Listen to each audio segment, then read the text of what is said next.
With Trump's acquittal, does Biden's foreign policy have any confidence behind it?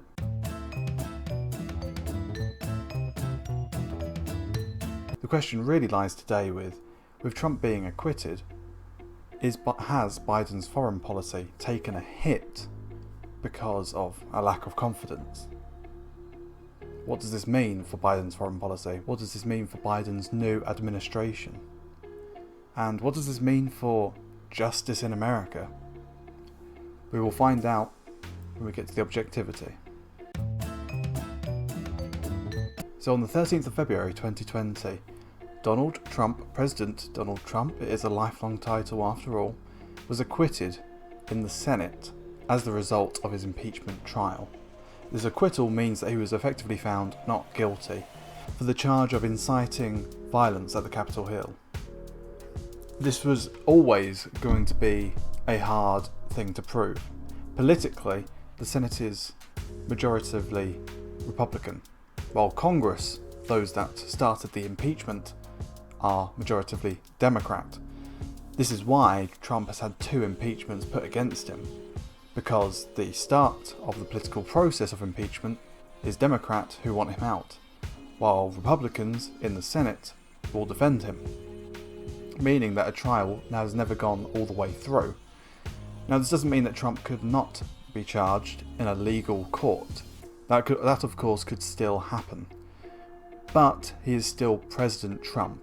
He hasn't lost his title, as he has not been impeached, and he could even still run again in 2024. Now, what does this mean for Biden? Well, some speculate that this could mean less confidence in his foreign policy, in his administration, as justice has failed, some would argue. Of course, currently Biden's fledgling administration is already facing many crises in Russia with the protests, as previously mentioned in another video, as well as in Myanmar with Aung San Suu Kyi now detained with the military government back in place, and other scenarios going on around the world. So what's the different arguments for this? What different sides are there in this debate? Well, in many ways, this is the easier question to answer, right? What do people think? Well, firstly, facts-wise, there's not a lot. I can throw up tweets, I'll throw up some now if I can find some that have been archived somewhere. Maybe I can't find any, because at the end of the day, Trump was banned on Twitter. It's really, in some ways annoying for us, journalists, historians, and so on, who want to find that information. I'm sure we'll find it somewhere. I'm sure I will find it and put some of his example tweets up. But of course, it was incredibly hard to really prove that he incited violence from a legal perspective, because, well, quite simply, inciting violence in essentially hate speech is the definition, I'll put it up now, it's incredibly hard to prove. In many ways, most people viewed Trump's tweets and his speeches as indirect incitement, which isn't the same thing. If anything, Trump was tweeting more about how the election was rigged, how everything was against him, and how he actually legitimately won, and how he wanted people to protest at Capitol. He never really exactly stated that he wanted people hurt, and I think that's the issue.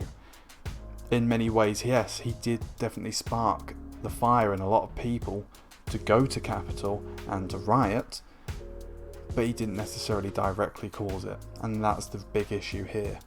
So then when we start to look at the different debates, well, it's splintered. We look at the Democrats.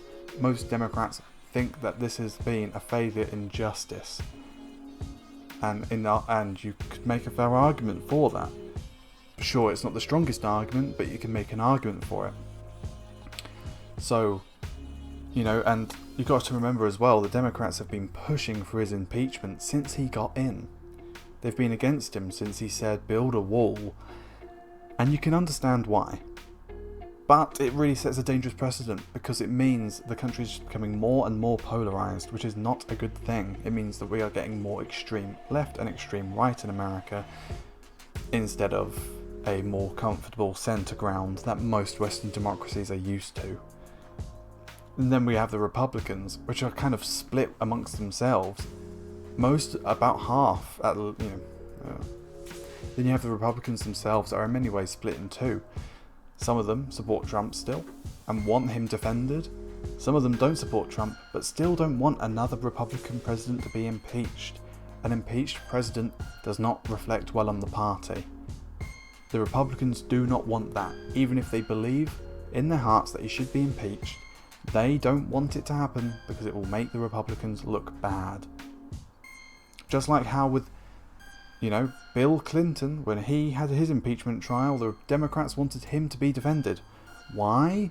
Because if he got impeached, it would have made the Democrats look bad. It makes a lot of sense. But then there's also an international perspective, something that I can talk a little bit more on.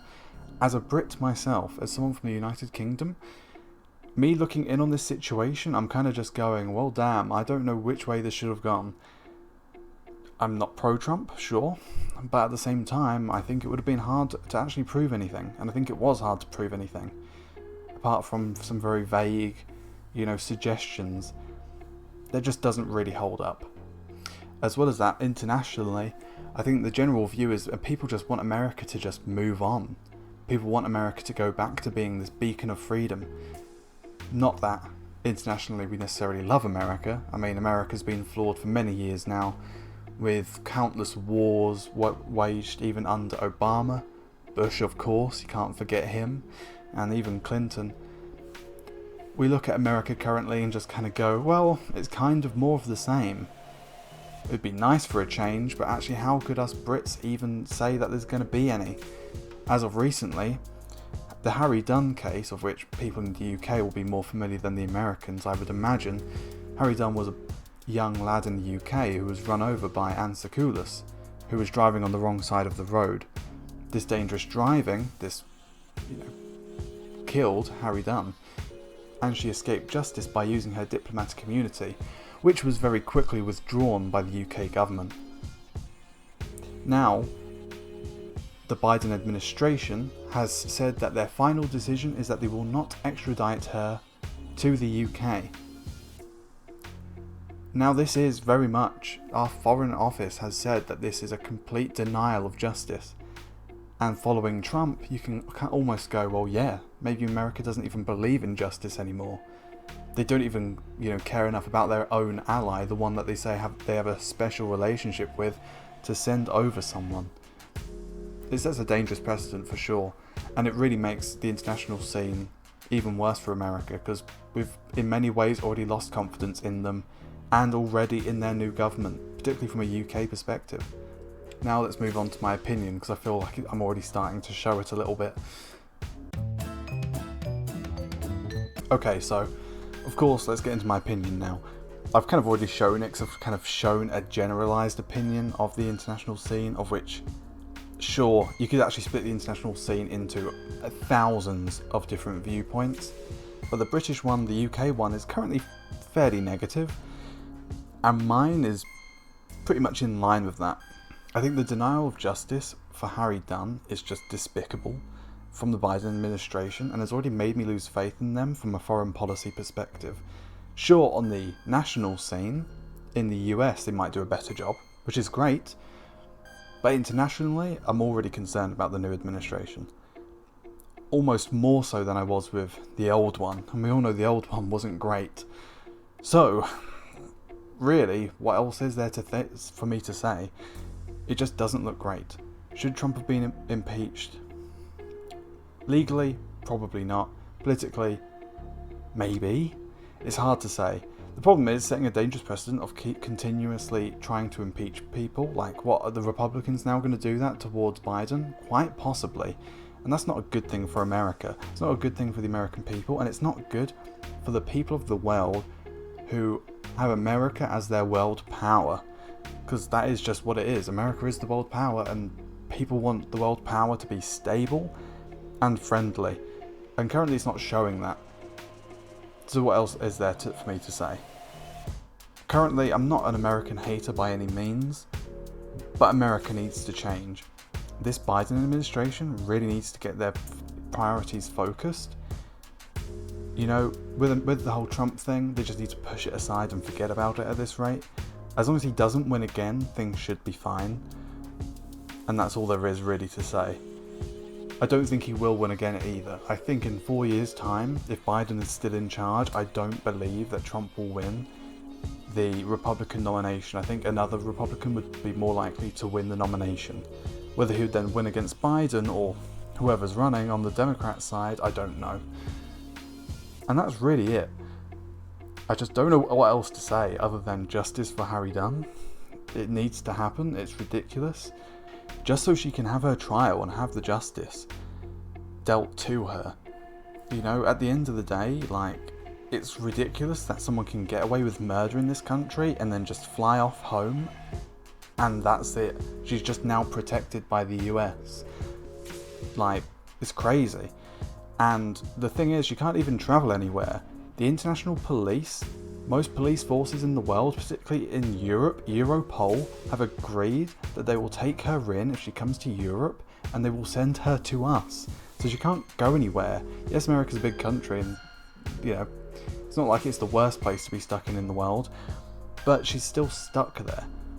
It's ridiculous and it's getting out of hand, and I want this Biden administration to do well, I really do, but with these sort of decisions going on, I just don't have any confidence in them with other foreign policy issues. And that's all I really have to say. I hope you guys enjoyed this video, and I'll see you guys next time. Goodbye.